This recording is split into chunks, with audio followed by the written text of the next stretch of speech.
Here's the full moon this morning going down.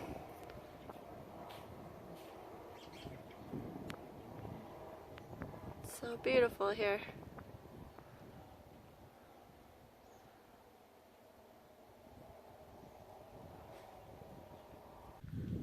We're down here by the lake. This is near our house. It's about 5 miles, 7 miles from our house. And my son really loves crawdads, so he put a trap in last night, and then now we're checking it this morning. It's a little bit early for them. It's still a little cold, but they should be coming out now out of hibernation and getting on the rocks and catching the food that goes by. And so we're hoping to get them while they're doing that.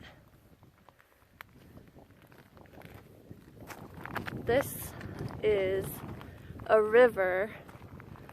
I can't remember if it's the Metolius or the Crooked River that is flowing into this lake.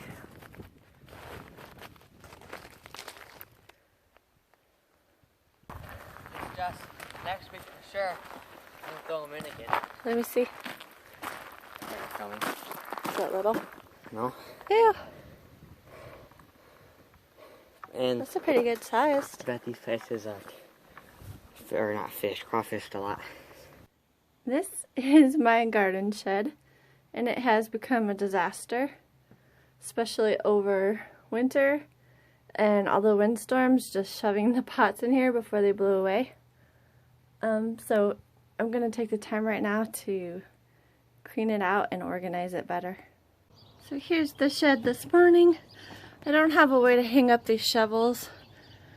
I could put them in the shop, but I got my baling twine hook. I always need that. All the rakes up there, and all of my pots are organized by size, and tools. Now it's getting too dark. That's the other thing about this closet, is there's no light in here, or shed or whatever. And all my animal dishes right there, which I'm gonna need some of those out for little pigs soon. Alright, I'm most excited about this part. Good morning, everybody. For the last 2 years, I've tried the deep bed method with my goats. That is when you have straw down or hay, or any kind of bedding you would use, and you pile new stuff on top. And so the urine and everything makes the stuff underneath start to compost, and that creates heat, and it's supposed to keep your animals warmer. Last year, I think there was some benefit. This year it was so cold and such a terrible winter, it didn't do anything. So we're planning on putting sides on this lean-to and a front on here. Also, I would not use the deep bed method if you are in an enclosed area, only if it is an open air system like this, because I don't know if there could be fungus, things growing in there that could affect their lungs, so I wouldn't put babies, things like that, and do this method. I think it has to be 8 inches high to have the benefit, and we got past that this year. So I just wanted to talk about that if anyone's interested in trying that, and what happened with mine. When we put the sides in the front on here, I won't be doing it anymore. This is a lean-to off the shop, and I want to have a front on here, but also have doors, like the old barn style doors, where they're like cut in half and you can open the top and leave the bottom shut. That's my plan this fall. We'll see what my husband actually does, but that's my plan. So we got a lot done this weekend. I have the does moved out here to this movable pen so they can eat the grass. This is a pasture that we still need to, we got the fencing on the back wall and we need to do the sides. And I'm 1 or 2 panels short, or we need to get a roll of wire again, of woven wire. And my son got the rock bunker filled.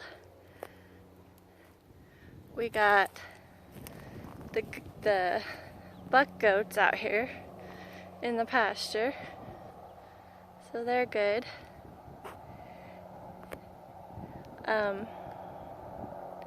If you're wondering what kind of goats I have, I always forget that people aren't used to seeing goats with no ears.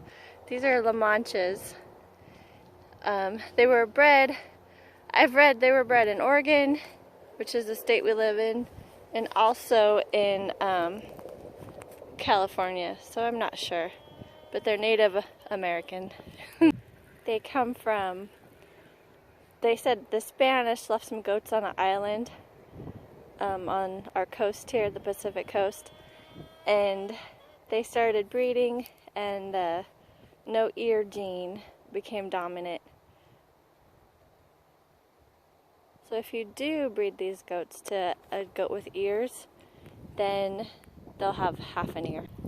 The lady that bred them, she took those Spanish goats and then mixed them with a few dairy goats. I can't remember off the top of my head which ones, but that's what this breed is made from. And I think they're second or third in milking. So if you look at like the American Dairy Goat Association, they're at the top. The other thing we did this weekend was get this coop set up for my chickens. They're not happy because they are driving me crazy, tearing up all my plants, and I can't even do anything in the garden or my flower beds without them coming along and tearing everything up. So they're going to be locked up until we can build a chicken tractor. Then I'll move them around, but I'm going to keep them in a tractor or this until fall, and then in the winter they can be free range again, and then lock them up every spring. This is why they're locked up. I gotta get these girls in. I gotta sneak at night and get them off their roosts to get them. And we also got the rock wall done. My son did that too. So super happy that that's over with. We got the pen behind it planted with alfalfa, smoothed out a little bit. It's really hard to smooth it out. It's already hard again. And the piglets are doing good. They're sleeping. As soon as I get those chickens though locked up, then I'm going to start working in this garden more and transplanting the catmint to make the borders of my vegetable beds. There's going to be a bed right here. This will be cut flowers. And that's my fruit bed. It needs a fruit cage.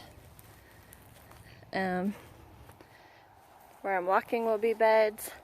This is my herb garden. And this all needs to be cleaned up. It's lined with lavender. And I'll move those irises as soon as they bloom. Last year I had some herbs in here, and then it turned into a nursery bed. So a friend didn't want her plants at the house she moved into, so I went and got a whole bunch of plants and had to baby them along. So I put them in here. So this year I can move everything and get the garden the way I want. Also the grass clumps, they're left over from last fall. I had pumpkins in there, and they kind of grew up in between where I couldn't see, so I'll have to get that out too. Other than that, I'm excited for this year. Here's some of the catmint I got going in here. I gotta move the rest. I gotta get those stinking chickens locked up though. So I'm gonna do a job that I've been putting off. Last year I told my husband, or this winter, I told my husband I would help him stay on top of the weeds around here. They get really bad, and we can't just let them get out of control because a lot of it is invasive species and things that we don't want. So we have this area in that area. So we gotta figure out what we're going to do. Or what I'm going to do. We got this spot sprayed. And I wish that it rained more. We could put wildflowers or something on here. So I'm still trying to brainstorm and figure out what could go on here.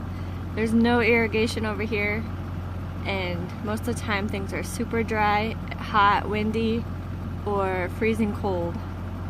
So this is what I've been putting off, these stupid tumbleweeds. I'm gonna get a hoe and the shovel and get them picked up. There's a bunch of trash in our field too. And all of those ones. This one is in our field, alfalfa field, and look how the mice have made a home around it. A few of the ones I picked up, the mice just scattered. So, yeah, a lot of mice damage. They've just eaten that spot clean. So I have to take a break. I still have a little bit more to do, but I gotta go get the kids from school. Well, the wind picked up again, so we're fed and we're heading inside. There's a bunch of fat piglets. Good night. And their mommy sniffing me.